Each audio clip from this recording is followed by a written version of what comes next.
you can handle? We be faster than Jacob.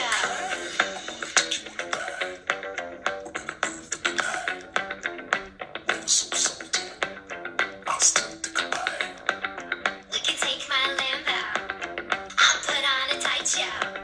You sure you can handle? We be faster than Jacob. 여러분 안녕하세요. 발칙한 뉴스 정혜림 아나운서입니다. 새로운 지도부 선출을 앞두고 있다는 자유한국당 안에서 요즘 심심찮게 귀를 의심케 하는 목소리가 나오고 있다고 합니다. 일부 의원들이 박근혜, 이명박 석방 촉구 결의안을 추진하겠다는 그런 놀라운 이야기를 공공연하게 하고 있다고 하네요. 아니 이분들 지금 죗값을 제대로 치르기는커녕 아직 재판이 끝나지도 않았잖아요. 심지어 잘못을 인정하지도 않고 있고요. 정말 국민들은 뭘로 보고.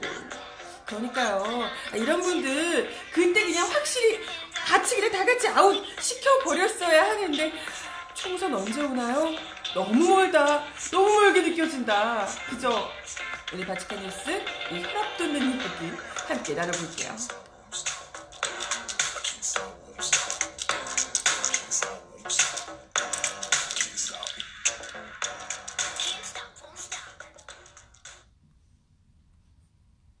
네, 여러분 어서 들어오세요. 발칙한 뉴스 목요일 방송입니다. 점심은 맛있게 드셨나요? 아, 날씨 정말 춥죠? 갑자기 어떻게 이렇게 맹추위가 몰려오는지 한겨울이 확 돼버린 것 같아요. 근데 이제 겨울 초입이잖아요. 12월 초니까, 그죠? 근데 벌써 이렇게 추우면 앞으로 기나긴 겨울은 어떻게 우리가 견뎌야 될까 벌써 걱정이 되네요. 그래서 너무 추우니까 여러분들 몸에 열이 후끈 나시라고 열받는 뉴스를 좀 가져와 봤어요. 아, 네. 열이 이게 오프닝만으로도 갑자기 열이 확 오르는 거 느껴지셨나요? 혈압이 확 오르던데.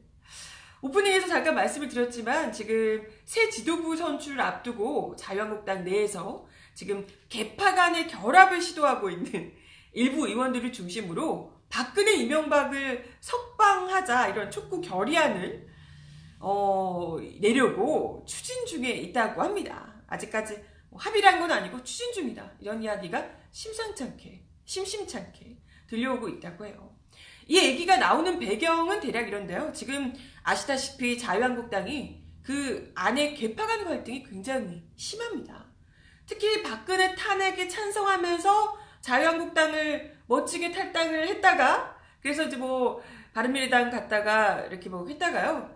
최근에 다시 당으로 돌아온 이른바 복당파 있잖아요. 이분들이 주로 비박계인데 이 복당파들이 또 있고 그리고 완전 반대로 탄핵에 끝까지 반대하며 박근혜 대통령님을 지켜야 한다 이러면서 목소리를 높였던 친박계 중심의 잔류파들 이런 분들이 이제 같이 있으면서 우리 눈으로 보기에는 독인 개긴인데 그분이네 마찬가지인 것 같은데 자기들끼리는 이 해묵은 갈등이 있는 거예요. 야, 욕하면 니들이 욕하면서 나갈 때는 언제고 지금 와가지고 같이 해보자 이렇게 하는 게 말이 되냐 이러면서 이제 좀 이렇게 해묵은 갈등이 꽤 골이 깊은 상황이라고 합니다. 그러다 보니까 지금 지도부 선출을 앞두고 일종의 그 당내 결집이 필요한 거잖아요. 그러다 보니까 어떻게 하면 이런 뿌리 깊은 골을 좀 이렇게 잘 이렇게 덮고 또 으쌰으쌰하면서 우리가 보수다 이러면서 좀 갈 수 있을까? 요걸 이제 지금 고민할 수밖에 없는 그런 타이밍이라는 거죠. 그래서 지금 내놓은 게 잘못 짚은 것 같은데 어쨌든 그 방법으로 갈등을 극복하는 방법으로 박근혜 이명박 석방 촉구 결의안을 한번 내보자 이런 지금 논의를 하고 있다고 해요. 실제로 이게 농담이 아니고 결의하라 그래요 이러시는데 농담이 아니고 진짜로 이게 지난달 29일에요. 비박계 김무성 권선동 의원과 친박계 홍문종 윤상현 의원이 같이 만나서 갈등을 봉합할 수 있는 방안을 논의했다고 합니다. 근데 이 자리에서 이런 이야기가 이제 같이 나온 모양이에요. 그리고 복당파의 수장격인 김무성 의원이 어제 국회에서 열린 토론 미래라는 이 토론회 행사 참석 뒤에 기자들과 만나서 그때 29일 날 나눴던 이야기가 대충 이런 것이다 라고 하면서 이 이야기를 나눈 모양이에요. 뭐라고 하셨냐면요. 우리의 잘못으로 문재인 정권이 탄생했고 현재 여러 문제를 야기하고 있기 때문에 우리가 과거의 잘못을 총론적으로 인정하고 화해해 단결된 힘으로 문재인 정권을 막아내자고 합의했다. 그러셨대요. 어머 진짜 대박이죠. 아무렴 본인들이 뭐 잘못을 한지는 알긴 아나 봐요. 국민들 앞에 뭐 사죄를 언제 하셨나? 잘못한 걸 반성을 하셨나? 근데 뭘 해도 아무렴 지금 뭐 문재인 정권이 지금 탄생한 게 문제라는 식으로 얘기를 하고 있는데 문재인 정권이 본인들의 국정농단 뭐 이런 것 때문에 각종 비위 이런 것 때문에 어찌됐건 국민들이 분노해서 탄핵을 시켜서 결국은 지금 문재인 정권이 들어선 상황인데 뭘 해도 아무렴 국정농단하고 또 국민 세금으로 사기치는 정권보다 낫지 않을까요? 우리 국민들 대부분이 그렇게 생각하실 텐데 뭐 어쨌든 본인들 자유한국당 의원들이신 본인들 입장에서는 지금 이 정권이 굉장히 지금 불안하고 마음에 안 드실 테니까 이제 뭐 그렇게 자기들끼리 얘기했대요. 네, 그렇게 했다고 합니다. 그러면서 양측이 화해 내용을 담은 합의문을 준비해서 조만간 친박계와 다시 만날 거다. 뭐 그렇게 얘기를 하셨다고 하네요. 다만 그 자리에서 박근혜 이명박 전 대통령의 석방을 요구할 의사가 없냐 이게 친박계 쪽에서 뭐 물어봤나 보죠. 이런 얘기가 이제 제안을 했고 친박계 쪽에서 이야기를 했고 그래서 김무성 의원이 얼마든지 앞장서겠다 이런 정도의 얘기를 본인이 했는데 언론에는 석방 촉구 결의안에 합의했다는 식으로 잘못 보도가 됐다 이렇게 얘기했대요. 아니 얼마든지 앞장서겠다고 했으면 합의한 거 아니에요? 뭐야? 아니 뭐 본인 혼자서 할 문제는 아니기 때문에 그렇게 얘기했나 봅니다만은 아무튼 뭐 아직 확실하게 추진하겠다까지는 아니었고 뭐 이렇게 얼마든지 할 의향은 있다 이런 정도로만 얘기를 했다고 뭐 그렇게 하셨다고 합니다. 그리고 권성동 의원 역시도 뭐 탄핵에 찬성한 사람은 찬성한 대로 이유가 있었고 반대한 사람은 반대한 이유가 있었다. 자기 합리화를 하는 거죠. 자기는 이제 그때 나갔으니까. 아무튼 뭐 탄핵을 찬성한 건 보수를 살리기 위한 몸부림이었다. 우리 당이 먼저 화합이 돼야 외부에 있는 보수 세력과 하나가 될 수 있다. 이렇게 이제 강조를 하셨다고 합니다. 나름 비박계를 이제 편드는 이런 발언. 그때 다 이유가 있었고 모두가 하나같이 보수를 살리기 위한 정말 액들른 마음 때문이었다. 이렇게 지금 포장을 이렇게 잘 하신 거죠. 근데 보통 그러지 않나요? 똑같은 문제를 두고 상황에 따라서 혹은 자기 이익에 따라서 이랬다 저랬다 입장이 바꾸고 말이 바꾸는 걸 보통 기회주의자라고 합니다. 굉장히 기회주의적이신 것 같은데 아무튼 뭐 김하경 의원 이 친박계가 아니라 김무성 의원 측근으로 꼽히는 김하경 의원은 한 발 더 나아가서 박근혜 이명박 전 대통령의 경우 도주나 증거인멸의 우려가 없고 상당히 오래 감옥에서 고생했기 때문에 불구속 재판을 받게 하는 것이 공정한 방어권을 위해서라도 필요하다라고 주장을 하셨다 그래요. 이분이 이러고 나서 원내대표 선거에 출마를 하셨다고 하네요. 아니 증거인멸의 우려가 없어요? 도주의 우려 없나요? 너무 불안한데? 증거인멸은 이미 들어가시기 전부터도 많이 하셨잖아요. 증거인멸이야 뭐 워낙 많이 하셨고 도주의 우려는 굉장히 걱정되는데 그렇지 않나요? 한 20년 지금 뭐 형이 25년 구형 뭐 20년 뭐 이렇게 나오는 마당에 나 같아도 도주하겠대. 그렇지 않아요? 있으면 그렇게 형 받을 상황에 풀어주면 어떻게든지 도주하려고 하지 않겠어? 글쎄 뭐 우리 국민들의 상식을 너무 뛰어넘는 일을 많이 하셨던 분들이라서 상식적으로 도저히 그렇게 단정지어서 도주 안 할 거다 이렇게 얘기 못 하겠어요. 그리고 뭐 너무 오래 감옥에서 상당히 오래 감옥에서 고생하셨다 그러는데 지금 얼마 안 되셨거든요. 지금 얼마 안 되셨어요. 뭐 굉장히 오래 계신 것처럼 느껴지신지 모르겠지만 얼마 안 됐습니다. 지금 아직 국민들이 그분들이 이 집권하에 이명박근혜 집권하에 이 국민들이 민주주의 유린당하고 정말 있는 대로 고생을 했던 우리 국민들을 생각하면 지금 아직 죗값을 제대로 제대로 치르지도 못했고요. 아까도 얘기 드렸지만 잘못도 인정하지 않으시는 분들이에요. 이런 분들을 지금 뭐 재판도 끝나기 전에 무작정 석방하자 이야기 나오는 것 자체가 정말 어불성설이 아닌가 싶고요. 대다수 국민들은 지금 뭐 채팅창에서도 이야기하시지만 말도 안 되는 소리라고 웃기고 있네 이렇게 보시지만 중요한 건 국회의원이라는 분들이 지금 국민 여론과는 관심도 상관도 없고 그냥 이런 이야기를 석방 촉구 결의안 이런 걸 지금 얘기하고 있다는 거예요. 뭐겠어요? 국민 대다수의 민심 따위 정말 1도 관심이 없다는 거죠. 이분들은 그저 지금 뭐 이 지도부가 돼야 되니까 당권을 잡아야 되니까 당 내에 그냥 당원들의 의견, 그죠? 자유한국당의 의견, 자유한국당 안에서 그분들이 듣고 싶어하는 말 이런 것만 지금 해주면서 당권부터 일단 잡아보겠다 이 생각이 아닐까 뭐 이런 생각이 들고요. 근데 뭐 글쎄 지금 친박계 핵심으로 꼽히던 윤상현 의원이 이 같은 비박계 이야기에 또 공감을 하고 6.21 국회에서 두 전직 대통령의 불구속 재판을 촉구하는 내용의 토론회까지 개최할 예정이라고 합니다. 이게 이제 본격적으로 이제 시작이 가동이 되고 있는 상황인 거예요. 이제 본격적으로 하겠다라는 건데 진짜 윤상현 의원이 그 박근혜 씨한테 뭐 대통령님 이런 게 아니고 뭐 누나라고 부른다는 뭐 이랬던 대표적인 친박계 핵심이잖아요. 거의 이 사람 같은 경우에는 국정농단 부역자 중에 부역자인데 이런 사람 대놓고 지금 정치적 행보를 본격적으로 이어가고 있는 지금 뭐 단 문재인 연대 이런 거 해야 된다고 하고 본격적으로 정치 활동을 더 잠깐 조금 이제 자제하다가 이제 막 대놓고 그냥 하고 계시더라고요. 이런 분들이 진짜 나와서 정말 이런 방구에 반성조차도 없이 잠깐 움츠린 척 했다가 다시 나와서 지금 막 이러고 있는 상황 자체가 정말 국민들이 우롱하고 있는 것 아닌가 이런 생각을 하게 됩니다. 뭐 글쎄 논의가 되긴 하지만 글쎄 실제로 될지 어쩔지는 아직까지 모르겠어요. 비박계 안에서도 사실 뭐 의견 좀 다를 수 있고요. 그렇기 때문에 뭐 글쎄 다들 이제 정치 계산기를 두드리겠죠? 어떻게 하는 게 더 이득일까? 어떻게 될지 아직 모르겠지만 굉장히 웃긴 게 뭔지 아세요?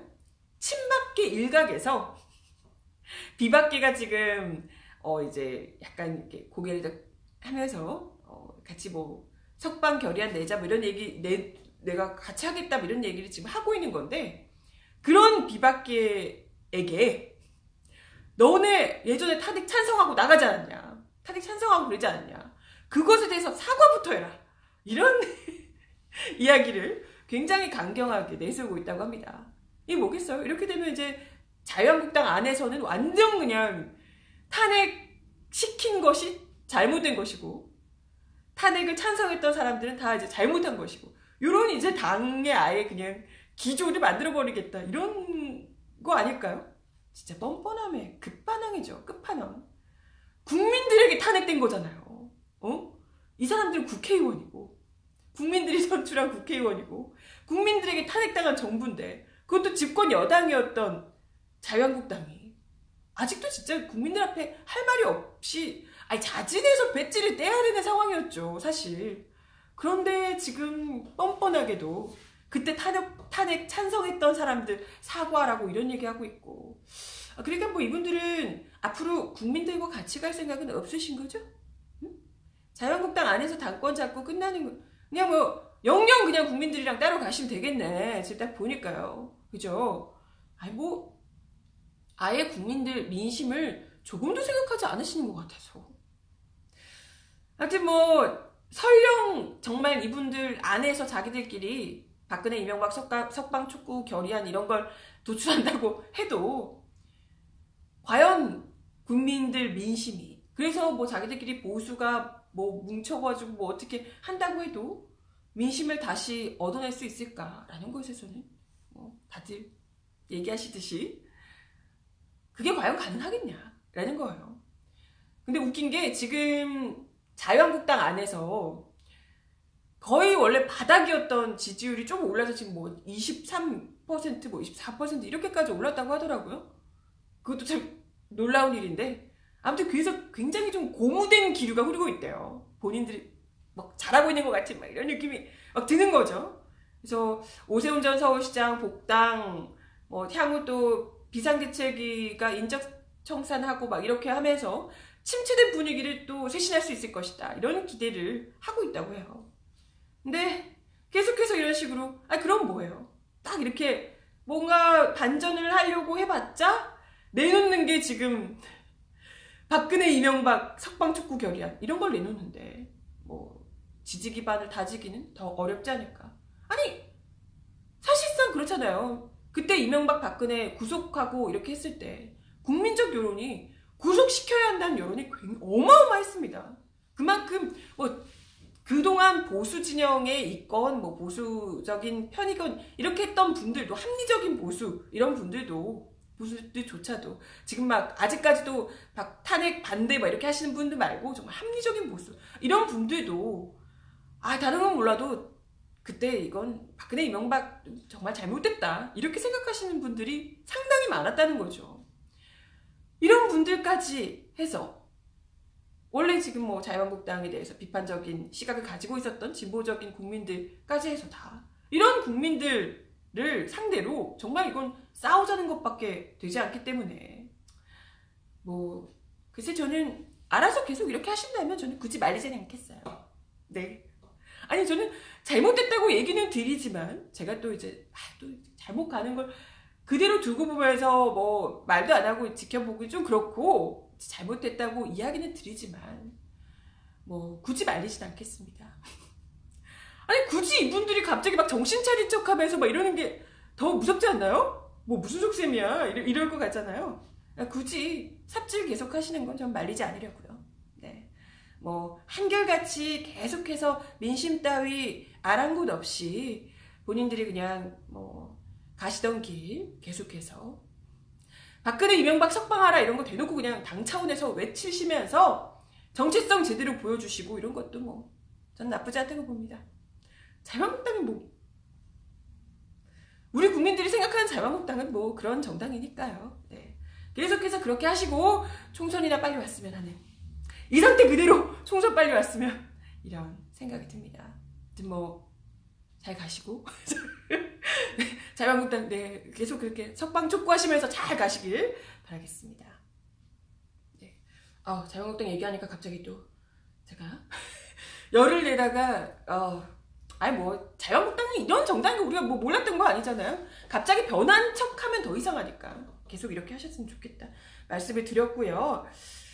다음 소식 더 전해드리겠습니다. 한유총 소식이 하나 더 전네요. 더 들어와 있습니다. 이런 기사인데요.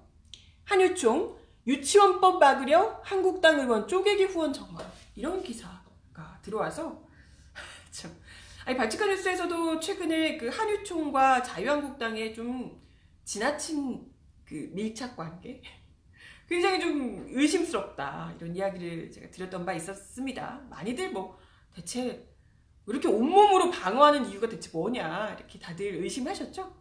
근데 이런 기사가 나온 겁니다. 지금 한유총이 유치원법을 막으려고 자유한국당 쪼개기 후원을 한 정황이 포착이 됐다라는 겁니다. 쪼개기 후원이 뭐냐면요. 현행 정치자금법은 33조에서 이런 게 있어요. 업무, 고용, 그 밖의 관계를 이용해서 부당하게 타인의 의사를 억압하는 방법으로 기부를 알선할 수 없다. 이런 게 있는데요. 이 특정 이익단체가 구성원들을 동원해서 정치 후원금을 크게 불리는 행위를 못하게 하는 겁니다. 어떤 단체에서 막 뭐 기업이나 단체 이런 데서 의원을 본인의 이익을 위해서 어마어마한 금액을 모아서 이렇게 주거나 이렇게는 못하게 돼 있어요. 그래서 개인이 기부를 할 수 있지만 이런 기업이나 단체에서 이렇게 하는 건 금지가 되어 있습니다. 그리고 개인이 후원하는 것도 최대 500만 원까지 밖에 후원이 안 되는 거죠.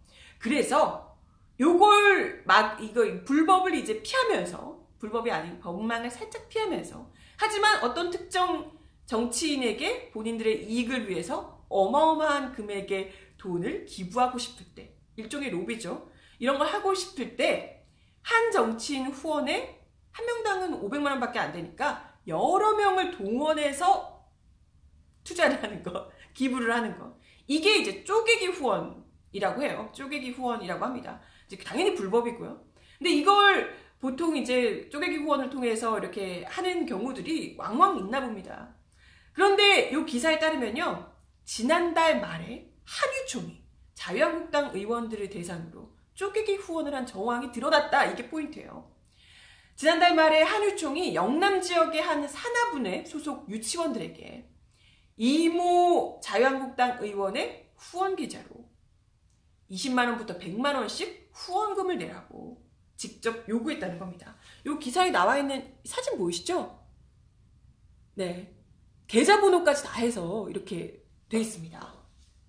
이렇게 보냈대요. 그러니까 뭐 유치원의 규모에 따라서 아예 대놓고 모 유치원은 20만원, 어떤 유치원은 30만원, 어떤 유치원은 100만원 내라. 구체적인 유치원 이름과 금액까지도 정해줘서 후원 계좌까지 이렇게 해서 후원하라고 올렸다는 거예요. 뭐 일방적으로 내라고 통보한 거라서 안 낸 유치원도 있다고는 하는데 뭐 1,000만원쯤 이렇게 후원한 사람도 있다고 하고 뭐 그렇다고 합니다. 그래서 뭐 관계자에 따르면 지역 분해별로 기부금 명단을 취합해서 상부로 올리는 것 같더라 라고 얘기를 해요.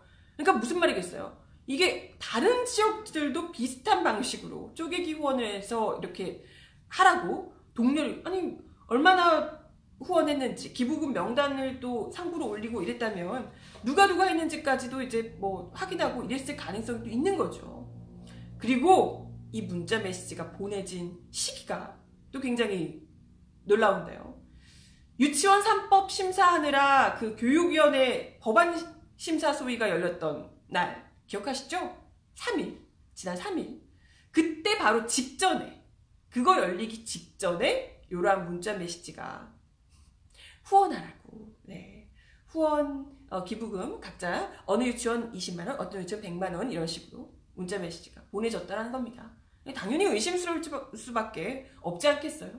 일단 뭐 당연히 이건 뭐 쪼개기 후원 자체도 불법이고, 그리고 그 시점에 하필 후원을 하라고 아주 유치원 이름까지 해가지고 후원 계좌 풀면서 독려를 했다는 것부터도 이건 너무 의심스러울 수밖에 없고요. 그리고 더 심각한 문제는 뭐냐면요, 지금 이 사립 유치원들의 회계가 설립자 돈, 학부모 돈, 정부 돈까지 다 뒤섞여 있대요.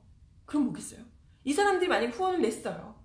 후원한 돈이 대체 어떤 돈인지를, 정말 설립자 돈일까? 설립자 돈이면 차라리 괜찮은데 다 뒤섞여서 그냥 운영되고 있는 상황이기 때문에 거기에 학부모 돈이 들어가는지 정부 돈이 들어가는지 이것까지 좀 확인할 수가 없다는 거예요.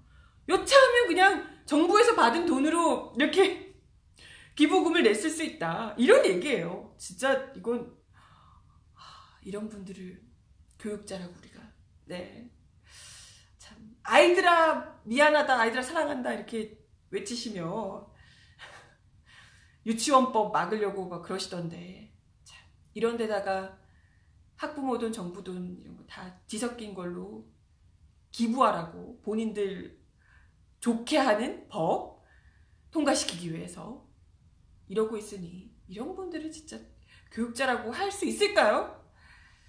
뭐 일단 자유한국당 의원들이 불법성 있는 돈은 무조건 다시 돌려주겠다 이렇게 이야기를 했다고 하는데요.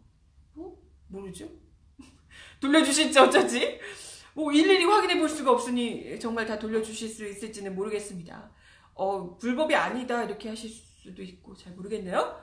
네, 이제 그렇다고 하네요. 참, 한유총이 왜 그렇게, 아니 자유한국당이 왜 그렇게 한유총을 열심히 편들고 있는지 뭐 여러모로 또 그 사실 그 안에서 뭐 저번에도 이야기 들었지만 사립 유치원들의 텃밭인 지역의 지역구 의원들 뭐 이런 분들도 많으시고 거기다가 이렇게 후원금도 많이 들어오고 이러는데 왜 그들을 돕지 않겠습니까? 돕고 싶지 않겠습니까? 그분들은. 네, 아무튼 모든 국민들을 대표하는 국회의원은 아닌 것 같다 생각이 또 드네요. 마지막 소식 하나 더 전해드리고 마쳐야 될 것 같아요. 마지막 소식, 어제 제주도에서 또 한바탕 난리가 났다고 하던데 이 기사가 들어와 있네요. 영리병원 물꽃은 제주도 지금 시민단체들이 굉장히 이제 제주도민들 시민단체들이 굉장히 분노하고 있다는 소식인데요. 원희룡 제주지사가 제주도의 녹지국제병원이라는 국내 1호의 영리병원을 설립하겠다는 소식을 밝혔습니다. 이 녹지국제병원은요, 중국 부동산 자본이 들어와 있는 녹지그룹이 2012년부터 추진해온 사업이라고 합니다. 이 제주도민들이 이 문제와 관련해서 그동안 굉장히 이제 좀 심각하게 논의를 진행해 왔습니다. 진지하게 논의를 계속해서 진행해 왔습니다. 제주도 녹지국제병원 수기공론화 조사위원회, 그러니까 공론화위원회에서 이 문제를 어떻게 할 것인가를 굉장히 심각하게 이제 논의를 해 왔다고 하는데요. 그 결과 공론화위원회에서 지난 10월에 최종적으로 영리병원 설립 반대 의견을 내린 바 있습니다. 이제 최종적으로 이 도민들이 중국 자본의 영리병원 제주도에 들어오는 것에 대해서 안 된다라고 반대 입장을 밝힌 겁니다. 또 그냥 누구 한 명 이렇게 한 게 아니고 꽤 오랜 시간 동안 이걸 이제 공론화를 통해서 밝힌 거죠. 그런데 도민의 뜻을 따르겠다고 했던 원희룡 지사가 공론화위원회 입장과 정면 배치되는 비민주적인 결정을 내렸다는 겁니다. 찬성이 38.9%였고 반대가 58.9%였다고 하는데요. 굉장히 꽤 압도적인 주민들이 반대를 했는데 그 여론을 아예 이제 무시를 해버린 겁니다. 영리병원 설립을 추진하는 사람들이 누구겠습니까? 당연히 병원 설립으로 이익을 얻는 자들, 병원 자본, 중국 부동산 업체 이런 곳에서 당연히 추진을 하겠죠. 이들이 제주도에 영리병원을 설립한다고 해서 제주도민들의 병원 이용이나 다른 보건의료 체계에는 영향을 주는 것 아니다라고 이제 본인들이 얘기를 하고 있다고 하는데 사실 말도 안 되는 얘기죠. 이게 왜 영향이 없겠습니까? 이건 보건의료 산업의 특성을 아예 간과한 주장이다. 이런 지적들이 나오고 있어요. 만약에 제주도에 이 1호 영리병원이 잘 된다면 어떻게 되겠어요? 당연히 장사꾼들이 다른 2호 병원, 3호 병원 내려고 하겠죠? 원래 처음이 어렵지 두 번째, 세 번째는 쉬운 법이니까요. 그러면 이제 제주도뿐만이 아니라 다른 지역에서도 전국의 다른 경제자유구역에서도 잇따라 영리병원을 설립하겠다. 이런 목소리들이 나올 겁니다. 저기 잘 되고 장사 잘 되는 거 봤으니까. 우리나라의 경제자유구역이 거의 모든 도마다 한 개씩 있다고 합니다. 상당히 많아요, 그러면 이제 전국의 주요 거점마다 영리병원들이 막 생기게 된다면 그 영향은 제주도를 넘어서 전국적으로 확산될 수밖에 없겠죠. 그리고 녹지국제병원과 같은 영리병원이 계속해서 들어서게 되면 지역 의료비를 덩달아 올리게 되는 소위 말하는 뱀파이어 효과가 우려된다. 이런 목소리도 높습니다. 우리나라 거의 모든 병원 의원들이 건강보험 당연지정제를 통해서 건강보험 수가체계에 들어와 있는데요. 또 명목상으로라도 비영리법인으로 규정돼서 지나치게 수익 창출을 위해서 뭘 어떻게 하는 건 좀 못하게 규제를 받아왔었죠. 그런데 아예 건강보험 체계를 벗어난 영리병원이 들어오게 되면 막 완전 고급 진료 이런 걸 막 하고 돈을 엄청 많이 받고 이런 병원들이 생기게 되는 거죠. 이렇게 되는 거죠. 그러면 다른 병원들도 그에 영향을 받아서 의료비를 조금씩 올려나갈 수밖에 없다는 겁니다. 지금 우리 국민들에게 필요한 의료 서비스가 외국 관광객이나 부유층들을 위한 고급 진료가 필요한 게 아니잖아요. 그런 거 필요하십니까? 필요한 거 아니잖아요. 당장 그냥 감기 걸려서 가거나 수술을 받아야 되거나 손이 어디가 다쳐서 가거나 이런 것들 정말 평범한 사람들이 진료비 걱정 크게 하지 않고 치료를 받을 수 있는 그런 의료 서비스가 필요한 거죠. 그걸 더 많이 확대하고 더 많이 보장할 수 있게 해주는 것 이런 게 필요한 건데 지금 원희룡 지사가 제주도 땅을 외국인이 거래할 수 있게 해주면서 부동산 투기를 일으키더니 이제는 제주도민들의 의사를 거슬러서 중국 부동산 자본이 만드는 영리병원 1호까지 허가하려 하면서 제주도민들의 분노를 더욱더 자아내고 있다. 이런 말씀을 드렸습니다. 정확히 1시가 됐네요. 네. 아우 참 답답한 뉴스들을 오늘 또 많이 전해드렸는데 죄송하고요. 열받게 해드리려고 그런 건 아닌데. 네. 아무튼 오늘도 바치칸 뉴스 함께 해주셔서 감사하고요. 바치칸 뉴스는 내일 12시 30분에 다시 오겠습니다. 오늘도 좋은 하루 보내시고 내일 다시 만나요.